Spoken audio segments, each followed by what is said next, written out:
It is a warm start to the morning as well, even a bit of a breezy start in which that's going to be kind of a sign of things are starting to change. We're going to start to see a bit more in the way of some cloud cover, and some of those clouds are going to try to get put to good use with some moisture being able to fall down, in which we do have some small rain chances at least working in throughout the next several days. And there are some days that do have some better chances than others, but I'll show that in just a moment. In which out the door, we're not going to have any rain. It's just going to be rather warm and breezy. We'll have a south wind at times well over 10 miles an hour. Could be gusting up to near 25 miles per hour at times. Satellite and radar, we just have a few high clouds across into the Permian Basin this morning, with some low clouds trying to sneak in along into portions of the Contra Valley. But for the most part, it is just kind of a mix out there with temperatures into the 50s, even some 60s, with around 64 into Midland. I think we'll keep a mix of sun and clouds today, but we'll begin to see our first opportunity of a few isolated showers, mostly often towards higher terrain. This is going to be into your late afternoon.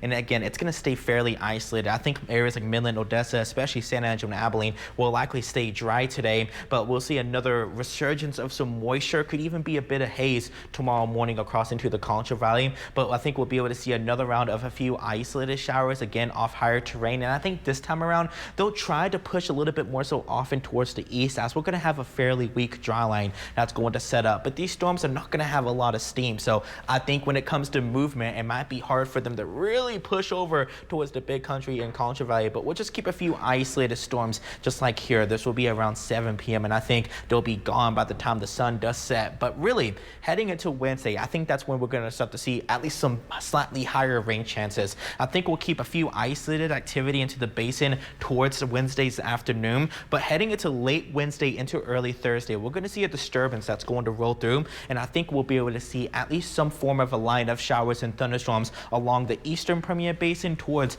the big country of Contra Valley. This is around 2 a.m. It will push through into the overnight hours into around the early morning. And with this, I do anticipate there is a very low end chance some of these storms could try to be onto the strong side, but I think really the timing might end up being the issue with it. I think winds might be more of the main primary hazard, with some gusty winds, maybe upwards of 50 miles an hour as it passes. So small rain chances for Monday and Tuesday, very isolated, but more so as we head into Wednesday, we'll see more of an uptick in that coverage, and especially as we working towards Easter weekend. Let me show you real quick. So this is going to be around 10 p.m. on Friday. I think we'll have a few isolated showers throughout the day late on Friday, but we'll see multiple little waves of energy turning to more of a line of showers and thunderstorms by around Saturday morning, and this will push in more further south, pretty much across the Lone Star State of Texas. So I think for us, Saturday morning will be that better opportunity, but if you're traveling southbound, you're definitely going to be working with some showers and storms for Easter weekend. And when it comes to rainfall coverage, the highest, at least when it comes to totals,